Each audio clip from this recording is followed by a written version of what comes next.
Bienvenido. ¿Cómo andás? Muy bien, un poco pasada por agua. Sí, Nos toca claramente. grabar en un día polémico, pero bueno. ¿Quién sos? Soy Daniel Vico, soy estratega político digital. Hago comunicación política digital hace ya más de 10 años.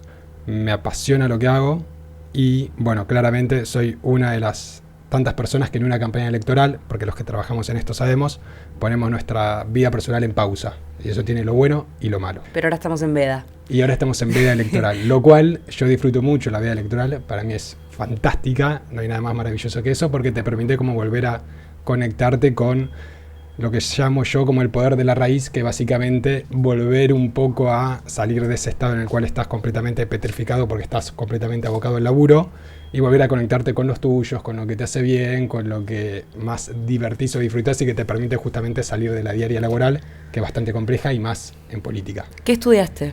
Yo estudié licenciatura en comunicación periodística en la Universidad Católica Argentina. ¿Por qué estudié eso? Porque me gusta mucho escribir. Me apasiona escribir. Cuando me recibo, el primer trabajo que consigo como más formal es en una agencia de publicidad. Duré un mes. Claro. Y me fui. Me harté y me fui. Por insistir y demás, terminé entrando, apenas renuncio, pasan un par de semanas y entro en una editorial deportiva que se llamaba y se llama Libro Fútbol, donde básicamente me encargaba de las redes sociales, tratar de vender libros deportivos a través de las redes sociales. Lo más fuerte en ese momento, año 2013, 2014, era Twitter.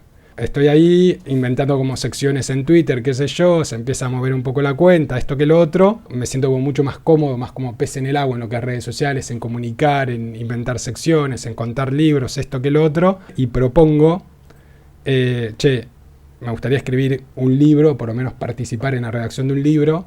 Y en ese momento se hablaba mucho de, no sé si lo recordarás, año 2014, que era año del Mundial de Brasil. Todavía estamos como meses previos al Mundial, porque no iba Carlos Tevez a la selección. Sí.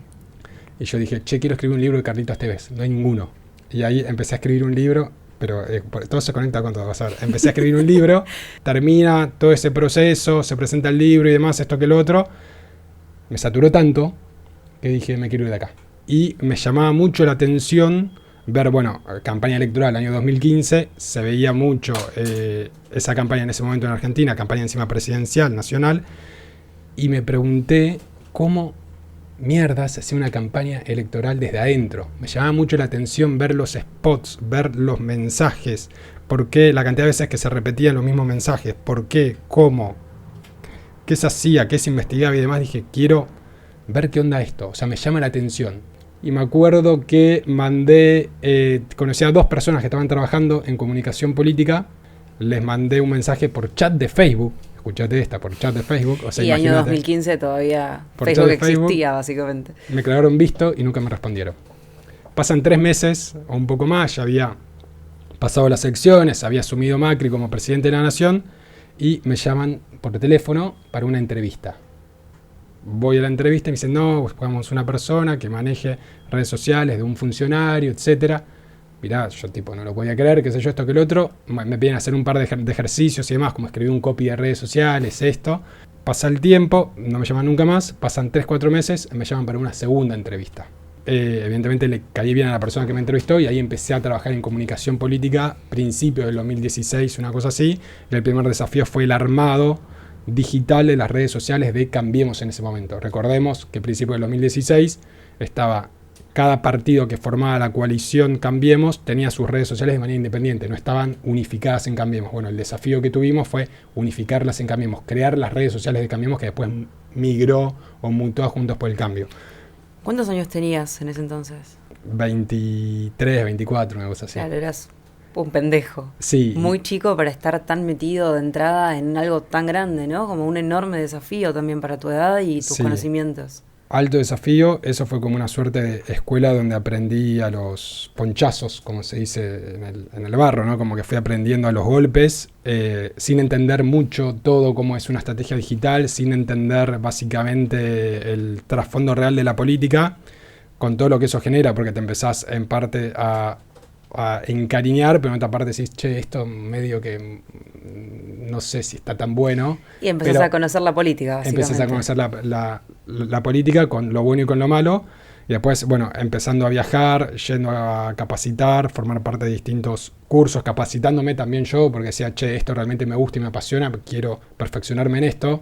Me acuerdo que el primer curso que hice en ese momento era como, quiero ver bien cómo se pauta en redes sociales. Me acuerdo que en la facultad tuve una materia vinculada a redes, o 2 materias, de 38, 39. Entonces era como algo muy incipiente, que era como más, bueno, esto de cercanía, esto de positividad, esto de futuro, esto de buscar el abrazo del candidato con la persona para que refleje cercanía, para que la persona se sienta identificada, que el político es uno más como cualquiera de nosotros que festeja Día del Padre, Día del Niño, etcétera, Día del Amigo. Y entonces me fui criando con ese chip, pero claro, después pasaron cosas, diría un expresidente, y en el 2019 creo que lo que sucede es que hay como una evolución todavía mucho más profesionalizada de lo que es la campaña electoral o la comunicación electoral, y en el 2023 se rompe todo, absolutamente todo, y toda la comunicación política profesionalizada como la conocemos se rompe, se golpea y se crea algo nuevo, que es donde, o mejor dicho, no prevalece tanto lo profesional, sino, que es muy importante, sino que prevalece más la cercanía no profesionalizada, es decir, distinto a como la conocíamos antes. Sí, ser un outsider dentro de la política, ¿no? Que es un poco la construcción de Milei. Entiendo que te referís precisamente a eso. Ya vamos a llegar a Milei, su fenómeno digital y comunicacional. Antes me gustaría entender un poco cómo se piensa, cómo se estructura una campaña política. ¿Cuál fue la primera gran campaña en la que te tocó trabajar? Primero, una estrategia, yo soy estratega político digital, y una estrategia digital forma parte de una gran estrategia política, ¿no? Te dan una brújula estratégica a partir de la investigación y a partir del objetivo político que tiene el candidato, y en base a esa brújula estratégica, nosotros los estrategas políticos digitales lo que hacemos es bajarla, es decir, de qué manera la bajamos al terreno digital, a la arena digital. Y ahí obviamente llevamos a cabo como distintas tácticas, si se quiere, en ese sentido. Documentos más estratégicos y documentos más tácticos, que tienen que ver más con la implementación. Y en ese sentido, desde la estrategia política está fijada de, bueno, estas van a ser nuestras verticales, hacia este lugar es donde queremos ir, hacia este lugar es hacia donde no queremos ir, y en base a eso vas construyendo una narrativa digital y empezás a responderte preguntas. Las preguntas más importantes para mí obviamente es el qué queremos decir, cómo queremos decirlo, y acá entra en juego más qué formato voy a utilizar en redes sociales, cuándo lo voy a decir. No es lo mismo si yo publico algo hoy hablando de X tema que si lo publico mañana. Es decir, ese tiempo, esa diferencia es muy importante, por eso el cuándo es fundamental. Después el dónde, en qué plataforma, esto es para TikTok, esto es para Instagram, para YouTube, para Facebook, Instagram. Y hay una quinta que para mí también es clave, que es el cuánto. Que no le dan tanta importancia, algunos sí, otros no, y el cuánto me refiero a entender de métricas, es decir, saber si un posteo funcionó o no funcionó, porque en base a eso yo puedo ir mejorando y puedo ir optimizando. Si no, es como que estoy siguiendo una estrategia, pero la estrategia también tiene que ser lo suficientemente flexible como para poder modificarla, porque no solamente jugamos nosotros, sino que también el contrincante juega, y a veces me la hace modificar. Y la primera campaña electoral fue en el 2017, me acuerdo que la primera muy chiquitita, que fue los 2-3 meses que había entrado, que fue una de Río Cuarto, muy extraño. ¿Qué fue una legislativa? Sí, en realidad se elegí intendente, año 2017, estoy en mayo, una cosa así. Y ahí como entendí un poco de esto de presentación, propuestas, pedido de voto. Y después, en el 2017, para las legislativas del 2017, me ponen a cargo de la región de Cuyo, que básicamente esto es San Juan, San Luis, Mendoza y La Rioja, a cargo de la comunicación digital de esa región. Y para las generales del 2017, después de las PASO, me mandan a vivir a Tucumán. Wow. Y ahí estoy 2 meses viviendo en Tucumán. Muy bueno los sándwiches de milanesa, hay que confesarlo. Y me mandan a vivir a Tucumán y ahí estoy trabajando particularmente con un candidato, pero ya no solo en la comunicación digital, sino que era el enlace con, si se quiere, Casa Rosada. Y viviendo en Tucumán, lo que tenía que organizar o que tenía que gestionar era no solo lo digital, sino una comunicación 360. Es, che, mira, estos carteles en vía pública, che, preparemos al candidato para el debate, obviamente con un apoyo detrás. Che, viene el jefe de gabinete o la vicepresidenta, ¿qué va a hacer en la provincia? ¿Qué va a hacer en la ciudad de Tucumán? Ordenar todo eso.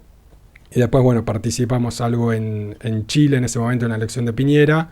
y después en el 18 medio que me canso de todo de vuelta, soy como una persona que se cansa rápido, y fines del 2018 me voy por completo de toda esa estructura, armo una consultora y ahí ya empiezo a trabajar de manera más independiente, haciendo toda la escalerita si se quiere, primero concejales, después legisladores, diputados, intendentes, gobernadores, y vas creciendo, después hicimos el salto a otros países y demás. Me gusta detenerme un poco en esto de los otros países. ¿Cómo se piensa una campaña en un país que no es el tuyo, ¿no? Porque vos en Argentina sabés más o menos cómo funciona el electorado, sabés qué elige la gente, sabés si es un partido personalista, si es un partido un poco más abierto, esto de la pluralidad, cambiemos, demás. Por ejemplo, en Chile, ¿qué diferencias encontrás con el electorado argentino y cómo pudiste vos cambiar ese mindset para poder trabajar ahí? A ver, es bastante complejo. Primero porque siempre ven a la persona que viene de afuera como un extraño. Y lo cual me parece que es lógico, ¿no? Que te vean de esa manera, y siempre lo primero que se dice es no, pero no conoce la cultura de este país o no sabe cómo funciona la política acá, y es completamente válido y en gran parte tienen razón. El trabajo que tenemos que hacer los que estamos de este lado es tratar de investigar, estudiar y entender cómo funciona, hacer un análisis correcto, no solamente de el perfil digital y el perfil político de la persona que te contrata, sino también de entender cómo funciona la estructura digital, y también, porque no es lo mismo el comportamiento digital en Chile que en Argentina, que en Ecuador, que en Uruguay, es bastante similar, pero no es el mismo. Por ejemplo, hay países que tienen mucho más fuerte unas redes sociales y otros países que no. Por ejemplo, Argentina es uno de los países que tiene mucha presencia y muy fuerte en TikTok, otros países no. Entonces, en base a eso vas armando la estructura digital o la Biblia digital o la estrategia digital, y después es como todos los días vas aprendiendo algo nuevo, porque te vas adaptando a la cultura, te vas adaptando a sus tiempos, te vas adaptando a su ritmo. Quizás el argentino es como más del todo ya y tratar de resolver bueno, pero no importa, yo no hago esto, pero lo puedo hacer y lo resuelvo y termino editando yo y subtitulo yo y esto y que lo otro. Y después quizás en otros lugares es como más entender de tiempos y entender de pausas, que no todo es tan urgente. Y también el argentino tiene como esto del multitasking y esto de la readaptación constante. En una campaña electoral todo se acelera y por eso me divierte y me apasiona mucho más hacer una campaña electoral que la gestión. La gestión termina siendo por momentos medio... es dinámica, pero a su vez es como bastante... se estanca demasiado todo, entonces todo es como muy lento. Y todo es muy burocrático y todo tiene sus procesos, y en una campaña es todo más inmediato y hay una adrenalina que está completamente al palo todo el tiempo. Sí, también una campaña te permite jugar con un montón de recursos, con un montón de cosas que son capaz más border, con búsquedas, con formas de distinguirte. ¿En qué otros países trabajaste aparte de Chile? Chile, Ecuador, recientemente en Ecuador, Uruguay, en España, en México. Y por ejemplo, diferencias entre Argentina y España, que además es... aparte de ser otro país, otro continente directamente. ¿Qué cambia ahí en la relación sociedad-política y en la estructura de una campaña? La estructura de la campaña, si hablamos como en términos generales, presentación, propuestas, pedido de voto, obviamente que la estructura se va modificando, si bien la podés repetir en distintos países, es como la misma fórmula, vos la podés repetir, pero tenés que ir cambiando quizás un poquito los ingredientes de acuerdo al objetivo y de acuerdo al contexto en el cual estás. Y particularmente en el caso de España es mucho más de... valorar, si se quiere, o respetar, si se quiere, la política en general y el político en general. Cosa que me parece que en Argentina, sobre todo en el último tiempo, no es tan así. Después, si querés, hacemos como un doble clic ahí. Pero y en España también sucede que es como todo mucho más protocolar, todo mucho más burocrático, más el respeto por el político. No es tanto las fotos, si se quiere, buscar más la interacción o la métrica o el alcance o el like, sino más bien respetar como la institucionalidad, si se quiere, en ese sentido. Pero por ejemplo, ahí es sobre todo Facebook e Instagram, mientras que en Argentina es más Twitter, TikTok, ponele. Sí, en España también le dan mucha importancia a lo que es Twitter. Acá en Argentina, Twitter es extremadamente porteñocéntrico. En el interior, cuando vamos al interior, Twitter tiene muy pocos, no le dan mucha importancia. De hecho, tenés hasta gobernadores que casi lo usan muy poco, o hacen 1 o 2 tweets por semana. Y acá en la ciudad de Buenos Aires tenés políticos que viven y se desviven por Twitter. piensan que inclusive a mayor cantidad de retweets, mayor cantidad de votos. Grave error, porque no funciona así. Y terminan siendo tuiteros políticos de cancha. Es como, quiero hablar de todo el tiempo. Y tampoco funciona así, porque hablar de todo es hablar de nada. Entonces, en ese sentido es interesante adaptarse, no solamente a cada país, acá en Argentina también a cada provincia, porque cuando vos viajás al interior te dicen, no, pero acá es distinto que en Buenos Aires. No, porque acá tal cosa. Y es como, y obvio, súper válido. Pero vas construyendo ahí la identidad del candidato, obviamente de acuerdo al lugar en donde es candidato y de acuerdo a el comportamiento digital de los usuarios en ese distrito. Esto que decís es muy interesante sobre la linealidad o proporcionalmente directo lo que es la métrica con la intención de voto o el potencial voto. ¿Cómo se analiza hoy eso? Es decir, ¿a más reproducciones de un reel más impacto tenés o no? Obviamente que a mayor cantidad de likes y de reproducción y de comentarios, mayor cantidad de viralización, o mayor viralización, mejor dicho. Y a mayor viralización, más oportunidades tenés de posicionar tu mensaje estratégico. Entonces, pero también lo que sucede es que hay como un abuso para mí en los últimos años de quiero hacer cualquier cosa con tal de viralizarme. Y de hecho es como terminas viendo spots que son muy extraños, por no utilizar otro término, que son muy curiosos y que terminan generando la viralización, pero eso no se traduce en votos. Difícilmente se vaya a traducir en votos, porque todo eso tiene que estar acompañado por un detrás, por un respaldo en la narrativa, un respaldo en las propuestas, un respaldo en donde el candidato no se vea forzado, no se vea como haciendo o mostrando algo que de verdad no es, porque cada vez se demuestra más que la gente no come vidrio. Entonces vos podés instalar o hacerlo hacer al candidato algo y después que no se sienta cómodo, y se nota eso, realmente se nota. Por eso para mí también se fue generando esta suerte de quiebre entre política y gente, porque también hubo un agotamiento y un cansancio de la comunicación política digital tradicional o profesional como la conocemos. Con esto no quiero decir que no existe más la comunicación política profesionalizada, no, todo lo contrario, sino que nos desafía a hacerlo de una manera distinta, nos desafía a hacerlo de una manera diferente, a tratar de innovar de la mejor manera o con los mejores recursos o con los mejores insumos para justamente hacer algo completamente distinto de cómo se venía haciendo. Pero, y acá está la línea delgada, eso no te da, como no te habilita a hacer cualquier cosa. Y eso es lo peligroso. Porque también post 2023, no me quiero ir, pero bueno, post 2023 vimos mucho esto de la mileinización de la política. Todos querían ser Milei. Entonces todos querían tuitear con insultos de repente. Todos querían subirse a cualquier cosa o hacer imágenes con inteligencia artificial, pensando que a todos eso les iba a funcionar. Y no funciona así, porque todo tiene un contexto, todo tiene una oferta, todo tiene una demanda y todo tiene una estrategia. ¿Qué impacto genera en la sociedad eso? Vos recién decías que la gente está cada vez más demostrado que no come vidrio.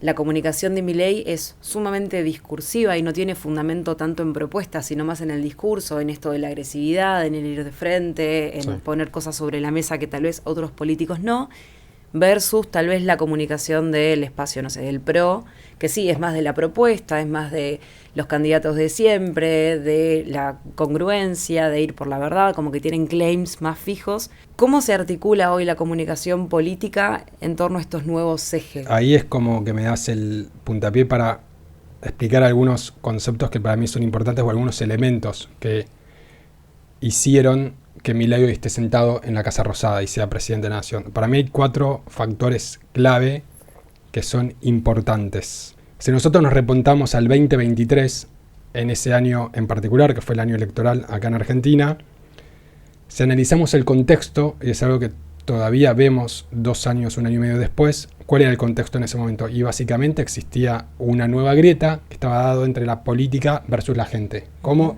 quizás 10 años atrás era kirchnerismo versus antikirchnerismo. Acá era política versus gente.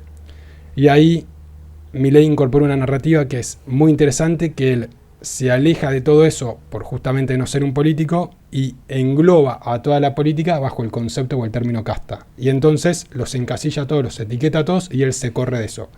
¿Cuál era la oferta en ese momento? Y sacando a Milei tenías dos espacios políticos, kirchnerismo y Cambiemos, Juntos por el Cambio, que ya habían gobernado y no habían terminado de convencer o de enamorar al electorado. Era como una suerte de un frío calor todo el tiempo. Y si hablamos de que el contexto era la grieta entre política y gente, en la demanda, o cuál era la demanda, buscar el candidato lo menos político posible, porque la gente ya estaba cansado de la política. Todo eso, oferta, demanda y contexto, encaja perfectamente con la estrategia. La estrategia digital de Javier Milei en la campaña del 23 dividía muy bien lo que denominamos los estrategas, lado A y lado B. Y el lado A su vez, lo dividía muy bien entre cuenta personal y cuenta partidaria. Y vos en la cuenta personal, y se hablaba mucho, y me cansé de escuchar la frase de en el 2023, Milei es cercano. Te lo decía cualquiera, un amigo, un familiar, no, Milei es cercano, vos viste lo que publica, pero que... Y no, me acuerdo que un amigo me dijo, siento que es mi abuelo publicando en redes sociales. Captura de pantalla, pum, y lo sube. De tendencias, de una noticia, de cualquier medio, pum, y lo sube, y sube cualquier foto, y no le importa nada, y lo sube, y eso lo hace cercano. Pero si vos analizás en detalle, al momento que pasaba eso, Milei publicando como mi abuelo, entre comillas, en la red social del partido de La Libertad Avanza, era todo, sí, 100% profesional. ¿Y a qué me refiero? Y se respetaban los formatos, formato cuadrado, formato vertical, no se cortaban las palabras, había un buen uso de colores, un buen uso de todo el feed unificado, con un mismo tono, se cuidaba mucho la comunicación. Y ahí era como muy interesante ver el contraste, como por un lado, claramente era toda una estrategia, ¿no? Es lógico, pero como por un lado era como más la estrategia de, no, yo soy así y soy cercano por esto, y es una cercanía no profesionalizada de la cuenta personal del candidato, y por el otro lado, no, respeto una estrategia y busco fiscales, y busco esto, y busco lo otro, y te cuento dónde voy a estar, pero eso responde al lado A. ¿Cuál era el lado B? Replicadores digitales. Cientos de cuentas hablando de, subiendo cualquier tipo de conversación o cualquier tipo de aparición pública del candidato, y eso generaba instalar conversación en ciertas plataformas, particularmente en TikTok, donde a mayor cantidad de contenido, mayor posibilidad de viralización, y a mayor posibilidad de viralización, como te decía antes, mayor oportunidad tengo de instalar mi mensaje estratégico. Entonces ahí voy manejando la conversación, y por eso el fenómeno Milei se da primero en los más chicos, los más jóvenes. ¿Por qué? Porque es a través de TikTok. La pregunta es cómo después llega a mis padres o mis abuelos.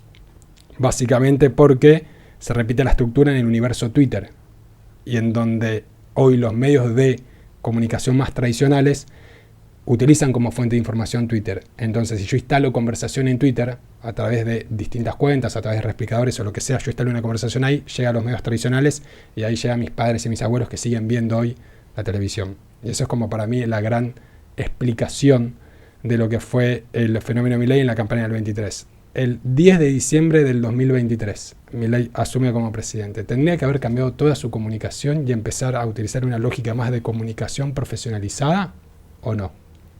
No, para mí no.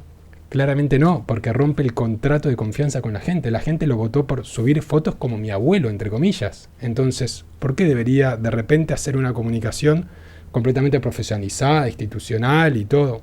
No es así. Sería forzado. ¿Y crees que esto marca un punto de inflexión en la comunicación política? En realidad, más que en la comunicación, en la política en general en Argentina. Yo creo que esto nos invita a reflexionar que las cosas se pueden hacer de otra manera, pero también hay que entender, vuelvo a lo mismo, el contexto, porque es muy importante. Porque no es lo mismo hacer una campaña en el 2023 que en el 2019 que en el 2015. Cambia un montón, primero la demanda de la gente, obviamente el resto juega, los contrincantes, los opositores juegan, y después en base a eso tenés que ir organizando y tenés que ir armando la estrategia y adaptándote en base al contexto, pero también importa mucho el sentido común. Vos no puedes estar hablando de algo nada que ver cuando la sociedad va por otro lado, y ahí se genera un poco la desconexión, y eso suele suceder, y es muy interesante analizar esto. Perdón, se me movió un poco, pero para mí es fantástico analizar la obsesión que tienen particularmente en Argentina con los políticos con Twitter. Es increíble. el político, yo me acuerdo de estar viajando en auto con varios candidatos, no solamente en la ciudad de Buenos Aires o en la provincia de Buenos Aires, sino también en el interior, y es entre viaje y viaje, que durará 10 minutos, 15 minutos, que van de actividad a actividad, lo primero que hacen es entrar a Twitter. Y me lo puse a pensar, ¿por qué tanta obsesión por Twitter? No entran a Instagram, no les preocupa Facebook, no les preocupa, no sé, TikTok, porque bueno, algunos lo entienden, otros no, pero es solamente Twitter. Y creo que Twitter te permite como horizontalidad pura. Entonces yo entro ahí y veo absolutamente todo y me siento por un segundo, por un instante que estoy conectado con la gente. En parte es bueno, pero también es muy peligroso, porque no se gobierna por Twitter o no se hace una campaña electoral únicamente por Twitter, sobre todo que es una red social que tiene entre 5 y 6 millones de usuarios. La comparás con, en Argentina, ¿no? La comparás con Facebook tiene 28 millones, no, 31 millones, Instagram tiene 28, TikTok tiene 24 millones, Twitter tiene 5, 6 millones, 7 millones, nada, es chiquitito así. Y de esos obviamente hay un montón de trolls, hay como si vos vas limpiando y vas depurando, te queda todavía más chico. Pero no importa, el político se conecta con la gente a través de Twitter y es como una horizontalidad. Ni hablar que después utilizas Twitter para conectarte con el círculo rojo, si se quiere, ¿no? Con los medios tradicionales, con los periodistas. Entonces, el candidato quiere publicar, o yo siempre digo que hay que publicar en Twitter lo que pretendemos que el medio de comunicación levante de nosotros, lo que pretendemos que genere conversación. Me acuerdo que Durán Barba decía, en Twitter tenemos que todo el tiempo generar conversación o prendernos a la conversación que ya está generada, para intentar ganarla, intentar como arrebatarla y generar esa competencia. Todo en la política más clásica, si se quiere, no lo entendió muy bien o le costó entender el fenómeno Milei, y lo primero que hicieron fue la milenización, como que no, yo quiero estar en TikTok, no, pero yo quiero hacer como hace Milei y esto que lo otro, no, pero bueno, hay que ser un poco más decían, hay que ser más disruptivos. Y Milei era él hablando a cámara. No, pero hay que ser más creativo. Milei era él hablando a cámara. No, bueno, usemos inteligencia artificial.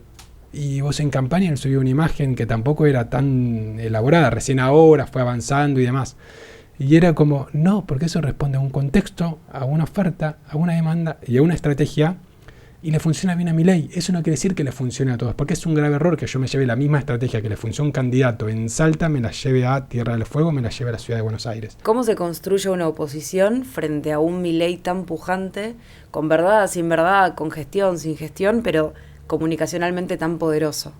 No puedes cambiar un contexto cuando el contexto está como más...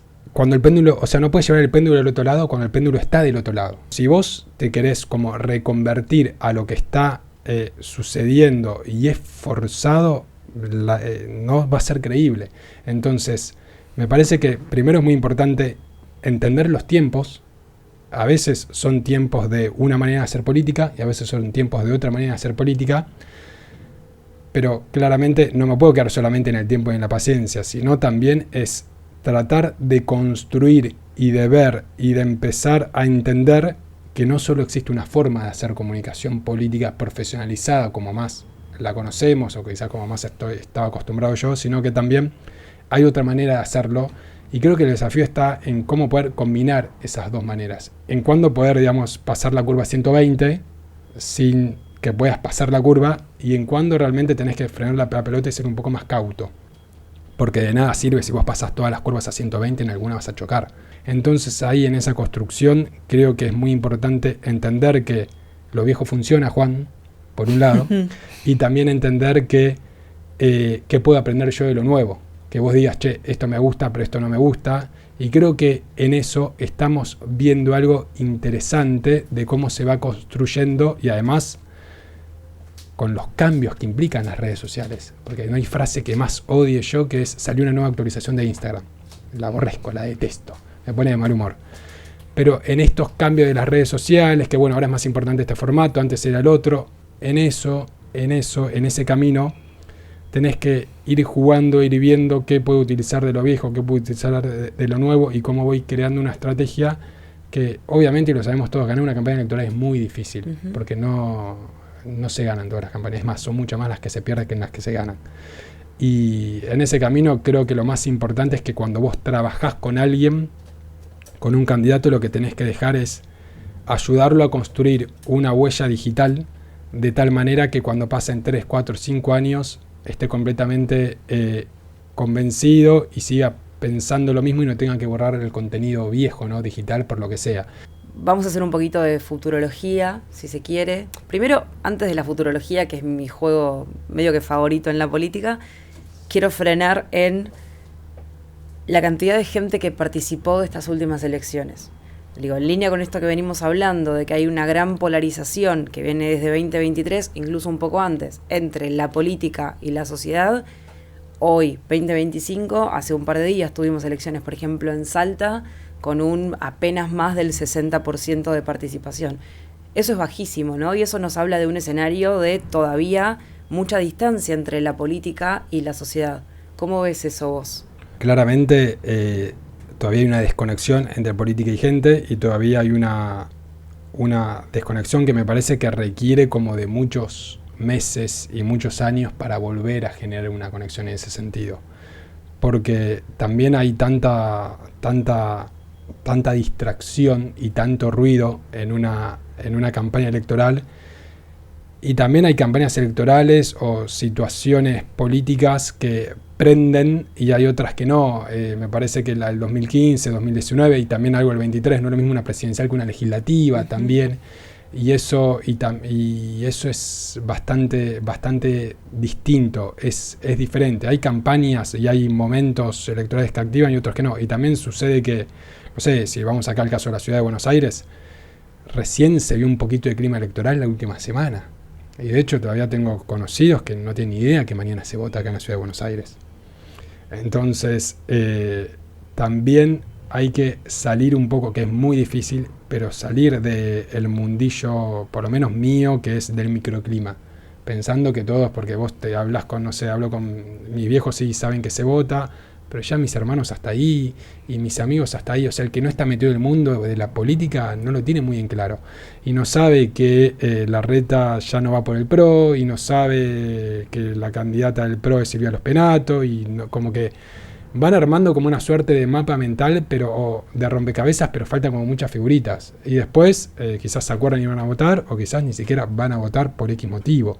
Creo que esa desconexión también está dada justamente por el hartazgo con la política. Entonces, y se termina diciendo, ¿y para qué voy a votar si básicamente siempre lo mismo? Entonces es como en ese sentido, pero ¿cuál es nuestro rol ahí, nuestro desafío? Tratar de trabajar para tratar de ir cambiando esa estructura y fomentando a que la gente vaya a votar, porque es la única manera de involucrarse y de cambiar si quieren cambiar las cosas. Nada mejor que la participación. Pero es muy complejo y creo que va a demandar varios meses y varios años. Sí, claro. ¿Y pensás que la política tiene que hacer una autocrítica frente a eso? Yo creo que la política tiene que reinventarse. Yo creo que la política tiene que transformarse y adaptarse a los nuevos tiempos. Porque claramente si todo va cambiando, si las redes sociales van apareciendo nuevas redes sociales, van apareciendo nuevas herramientas y demás, la política también tiene que adaptarse a eso. Y va a llevar posiblemente mucho tiempo, pero es la única manera en que vos tenés de conectar con el electorado, porque también el electorado va creciendo y hay nuevos votantes y la sociedad demanda otras cosas. No es lo mismo lo que demandaba la sociedad hace 10, 15 o 20 años que lo que demanda hoy, y en eso si vos no te vas renovando y no vas transformando y no te vas adaptando, inevitablemente vas a quedar oxidado. Y en esa lógica es o lo ves o no lo ves, en de decir o te adaptás o no te adaptás y te pasa el tren muy por arriba. Creo que ahí está el desafío, y eso me refiero absolutamente a todo, y particularmente a la comunicación digital, que era un poco lo que hablábamos antes. ¿Te animás a hacer un poco de futurología? Voy a apelar a las encuestas, ¿no? Más o menos lo que se dice es que estaría Santoro, Adorni ahí peleando el primero, segundo lugar, una suerte de empate más o menos, y tercero el PRO, por lo menos eso es lo que dicen todas las encuestas. Cuarto Larreta y quinto Ramiro Marra. En términos de porcentaje, yo creo que la diferencia va a estar o por lo menos el análisis tiene que estar primero si realmente hay empate entre ellos dos, entre Santoro y Adorni, o quién está arriba, quién está abajo, qué es lo que sucede ahí, y después, por otro lado, ver el PRO, si como dicen las encuestas, sale tercero, hay que ver qué sucede, cuántos puntos tiene con respecto al segundo. Me parece que ahí va a estar un poco el meollo de la cuestión, si se queda a 1, a 2 puntos, a 3 puntos, o si queda a 10, 12 o 15 puntos, no tengo ni idea. Después lo otro que me parece interesante analizar es qué va a pasar con Rodríguez Larreta. Es decir, si como dicen las encuestas está entre 9 y 12 puntos, está en más o está en menos. Y en base a eso también es bastante interesante, por último, ver Marra, qué rol tiene, si realmente le saca votos a Manuel Adorni o no. Y después a mí me da mucha curiosidad, quiero saber cuánto saca Caruso Lombardi, pero porque yo soy futbolero, nada más. Sí, también creo que está bueno pensar qué va a pasar con espacios como el PRO después de una elección como la de mañana, ¿no? No tengo muy en claro cómo se puede llegar a reconfigurar el PRO en ese sentido si el resultado es muy malo. Hay que ver también que está este juego también de frío-calor, de con Milei, sin Milei, esto que lo otro, como que hay conversación, no hay conversación, qué va a pasar en la provincia y demás, pero no lo vamos a saber hasta el domingo. Por suerte los resultados, al ser voto electrónico, 7:30, 8, deberíamos tener todo bastante cerradito. Si te toca trabajar en una estrategia digital de un candidato de un espacio que pierde, ¿te llevas esa frustración a casa o tenés la capacidad de separar y dejar la pérdida en la pérdida y vos decir, che, yo di todo en esta batalla, no es mía la pérdida, es que no alcanzó por parte del candidato del espacio? Hay que hacerse cargo también, ¿no? O sea, siempre tiene que haber una autocrítica. Me pasó hace muy poco, no voy a decir en dónde, pero me pasó hace muy poco de perder una campaña bastante importante, con un resultado mucho peor del que esperábamos. Sabíamos que íbamos a perder, pero no por tanto. Y ahí hice mucha autocrítica, porque yo considero que la estrategia estaba bien desarrollada, pero faltaron muchas cosas y también sucedió que hubo como muchos cortocircuitos con el equipo, que también eso sucede y a la larga se ve. Es como esto de si los jugadores no bancan al técnico, tarde o temprano algo va a suceder, algo se va a chocar. Y acá funciona un poco de manera similar. Si el candidato y el equipo más cercano al candidato no cree en el equipo que está asesorando, que está ayudando, que está colaborando, y tarde o temprano, viste, se va a romper algo. Y después tenés que vos decís una cosa y por el otro lado dicen otra, y entonces le llenan el oído y esto, y que en el medio está el candidato que solamente tiene una tarea durante 30, 45 días o 60 días, que es ser candidato, nada más. No puede estar en la chiquita de a este tweet le falta la coma, o esto que sea así, o esto lo pautemos en tal lado, o vayamos con este formato, o no, vayamos con alcance y no con interacción. El día previo a la elección, en realidad, yo trato de ahí hacer el análisis. Pase lo que pase, es decir, sentarme ahí el sábado y decir, ¿qué hicimos bien, qué hicimos mal? Porque si no te termina condicionando el resultado al otro día.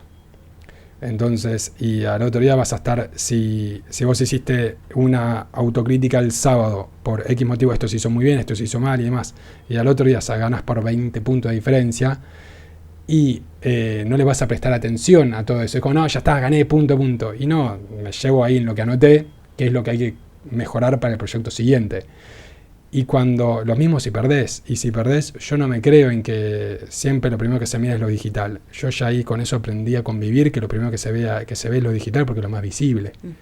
Pero no me la como esa y trato de hacer como más una autocrítica para adentro con mi equipo, entender qué funcionó y qué no funcionó. Y en base a eso tratar de ir mejorando para el proyecto siguiente.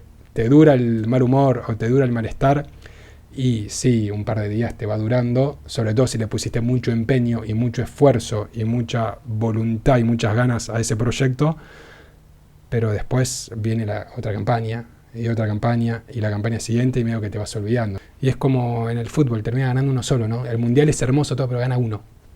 Del segundo nadie se acuerda. Puede tener la mejor estrategia del mundo, esto que lo otro, puede ser disruptivo todo, pero si saliste tercero, segundo, cuarto, nadie se acuerda. Cuando hablamos de que algo funciona, quiero ir un poco a las métricas.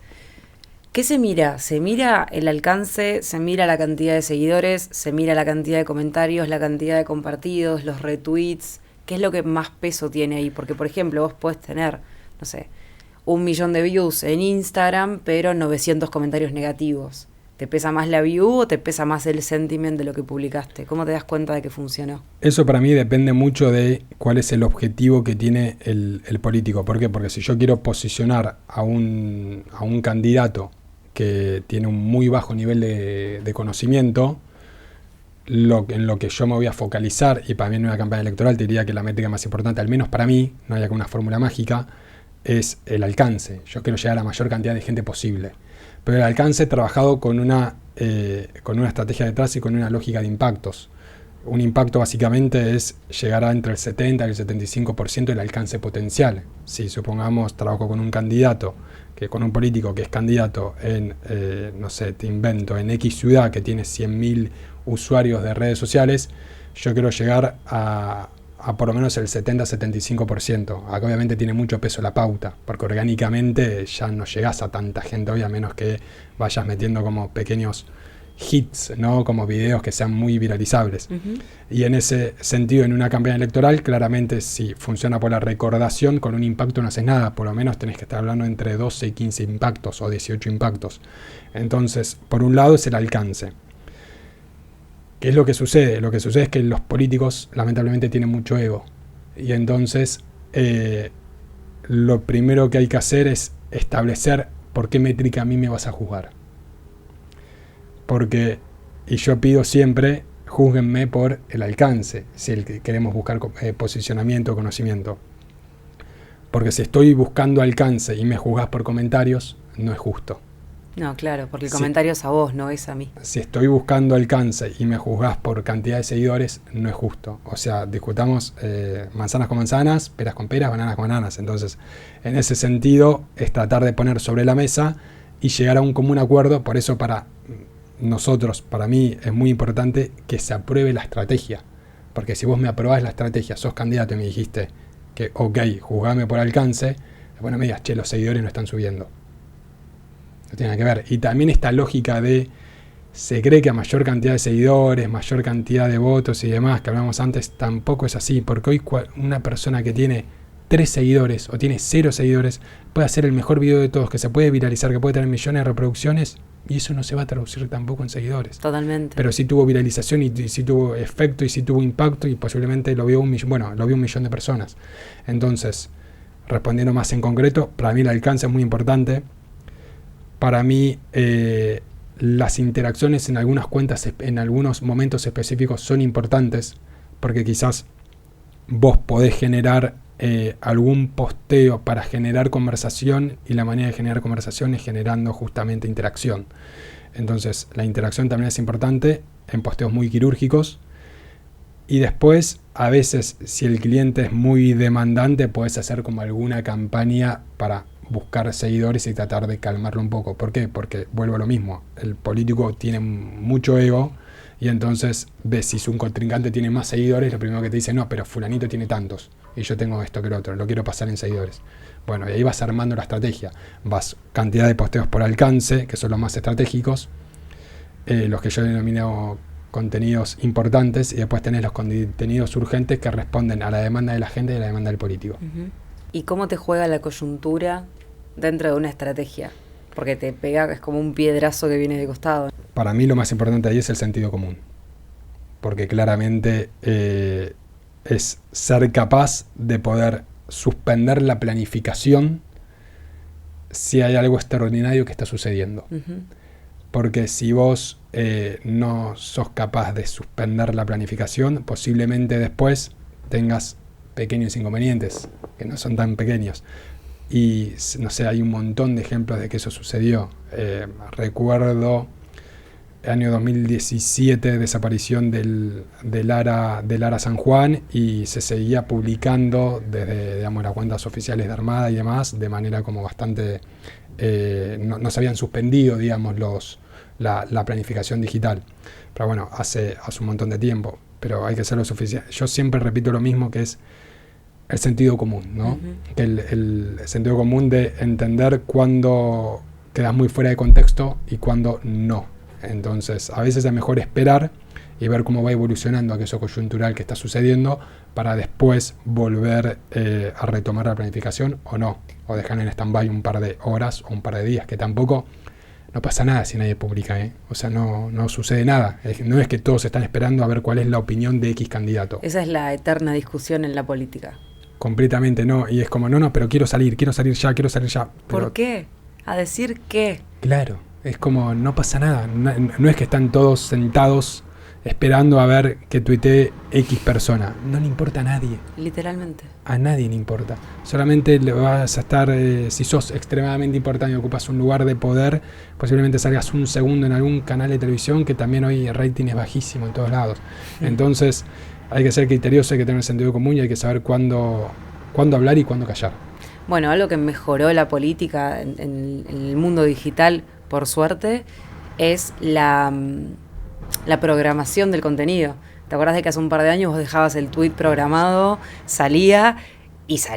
O sea, y por ahí era una efeméride y la sacabas en el medio de un caos nacional y quedabas como un colgado de la palmera. Entonces yo creo que también ahí la coyuntura fue tirando hacia los estrategas, ¿no? A un nuevo mundo, a un nuevo horizonte. De hecho, dejemos de programar cosas, empecemos a salir en el momento y vamos midiendo el termómetro hasta el último minuto. Porque hoy, de verdad, podés mandarte un pifie muy grande si salís con algo en un momento que no tenés que salir. Completamente de acuerdo. Yo estoy bastante en contra de la programación de contenido. Muy pocas veces programé. Obviamente que programás si es, bueno, salimos en 2 horas y más o menos lo tenés calculado 1 hora y media. Bueno, no sé, sucede X motivo, pero estoy bastante en contra de la programación de contenidos porque justamente puede pasar algo que quizás quizás te olvidaste que estaba programado y se subió igual y estalló algo o lo que sea y está ahí y después viste. El primer error es publicarlo, el segundo error es eliminar lo que publicaste, porque es como si alguien tiene alguna captura o algo, es bastante peligroso. Pero sí, hay que tener cuidado en ese sentido. Y está bueno lo que decís, porque ya no sé igual si es más como lógica empresarial esto de la programación. En política no sé si se ve tanto, como difícilmente. Por ahí en LinkedIn se utiliza mucho la programación, pero ya... O casos muy específicos, no sé, calculo que acá en la ciudad de Buenos Aires todos deben haber programado contenidos para salir 7:30 de la mañana antes de la veda o estar atentos a eso. Pero que ahí difícilmente la coyuntura te cambia, a menos de un evento muy extraordinario. Pero entender también, sentido común, criterio y tratar de no estar fuera de contexto. ¿Qué es lo que más te gusta de lo que haces? Me apasiona mucho lo que hago, es difícil explicarlo. Me apasiona mucho esto que te digo cuando se empieza a generar un proyecto y armar un proyecto, cómo vas construyendo un equipo para ese proyecto en particular, cómo vas midiendo los resultados, cómo vas viendo que lo que diagramaste después se va cumpliendo y va funcionando, cómo vas corrigiendo también cuando van jugando el contrincante. El día a día es muy interesante, también es muy agobiante, vos lo sabes un montón. Y después yo disfruto mucho el día de la elección, parece muy loco, y disfruto mucho, lo hablábamos antes, disfruto mucho la veda electoral, pero es porque sentís como el deber realizado. Entonces el día a día me apasiona porque estás ahí metido y ves y subo esto y subo el otro y están diciendo esto y respondemos y no respondemos, y creo que lo que más me apasiona es que todos los días son distintos y todos los días una canción de Calamaro, ¿no? Días distintos. Todos los días son distintos y tiene como una adrenalina diferente. Porque a veces tenés días o semanas que son un quilombo constante, odias la vida y decís me quiero bajar de esta montaña rusa, o ¿por qué estoy haciendo esto? ¿Por qué no me dedico a otra cosa? Y hay otros días que decís, che, mirá qué interesante esto, qué bueno que está. Y también si formás parte de esto es porque realmente te interesa y es una manera que tiene uno de también involucrarse, ¿no? También de agarrar y participar, y eso es como lo más interesante, es como que es un poquitito en algo estás aportando, y eso creo que es muy interesante. Después está todo lo negativo, que es un 7x24 constante. Mis amigos todavía no entienden que quizás son sábado 8 de la noche y estás escribiendo un tuit o pensando en salir con algo. Es como, no lo terminan de entender. Sí. Es absurdo. O te digo, 8 de la noche es un horario bastante generoso, porque en otros horarios también sucede. Fines de semana y que estás siempre 7x24 y no entendemos por qué, pero todo tiene que ser ya. Todo. No, salgamos ya. No, tal cosa. No, hagamos esto ya. Subtitulemos este video ya. Tuiteemos esto ya. Todo tiene que ser ya. Todo tiene que ser ya. En una era en donde la gente elige cuándo consumir, ¿no? Elige cuándo... El caso emblemático son los streaming. Quizás no lo ves en vivo, pero lo ves después. Pero bueno, en la era de la inmediatez, todo requiere ser ya, y eso también termina cansando un poco porque vas poniendo tu vida en pausa. El otro día tuiteaba, la vida es eso que pasa entre campaña y campaña, lo cual es muy bueno y muy triste también, ¿no? Pero bueno, no nos vamos a poner nostálgicos. Los bichos de la política medimos nuestra vida en años electorales y lo que pasa en el medio, así que... Sí. Eso es una locura. Sí. Es como vos me llevas a un recuerdo y digo, ¿qué estaba haciendo? Ah, esa fue tal campaña, entonces... ¿Fue antes viendo, o después de la elección tal? Sí. Pero eso creo que es preocupante, es como para charlarlo en terapia. Lo voy a llevar a mi psicóloga. ¿Podés trabajar con espacios políticos o con candidatos que capaz no representan al 100% tus propios valores? Yo en realidad te la voy a responder con una analogía que suelo hacer. Yo soy un jugador de fútbol. Puedo ser hincha de un club, me contrato a otro club. Es un gran desafío. Siento que voy a aprender un montón de cosas y que tengo un gran técnico que me puede llegar a potenciar. Y voy a jugar ahí y voy a tratar de dar todo de mí lo que dure la temporada. O lo que dure, digamos, el proyecto en este caso. Y después me voy. Es como trato de ser bastante técnico en ese sentido. Obviamente que si no comparto absolutamente nada y no me genera química el candidato y veo que no va para ningún lado, también siento que estoy en un lugar en donde puedo elegir con quién sí, con quién no. Entonces tampoco es que cierro los ojos y digo sí a todo. Eso también es un error. Entonces parar la pelota y entender si vale la pena involucrarse ahí en donde sea, en el proyecto que sea, es bastante importante, porque si no te terminas involucrando y después a la semana estás arrepentido y ya te metiste en una vorágine que es muy difícil salir. Entonces por eso pienso mucho cuándo decir que sí, cuándo decir que no, por un montón de motivos. Los valores quizás también pueden ser uno de ellos. ¿Qué le dirías a alguien que quiere estudiar comunicación o ciencia política o que quiere meterse en este mundillo y seguir un poco tus pasos? Para mí lo más importante es la voluntad y la constancia.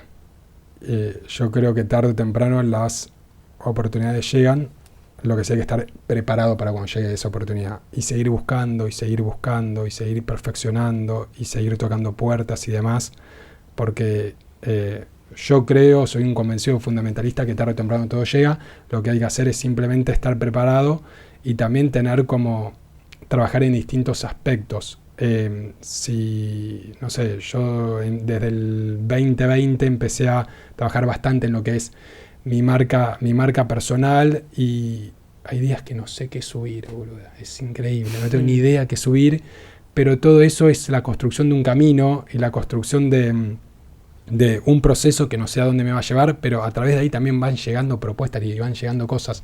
Eso es muy interesante. Entonces, primero, si te gusta la comunicación política digital, tenés que tener mucha voluntad, tenés que entender de contextos, tocar puertas y ser constante, porque y también trabajar en vos mismo para demostrar que realmente te importa eso.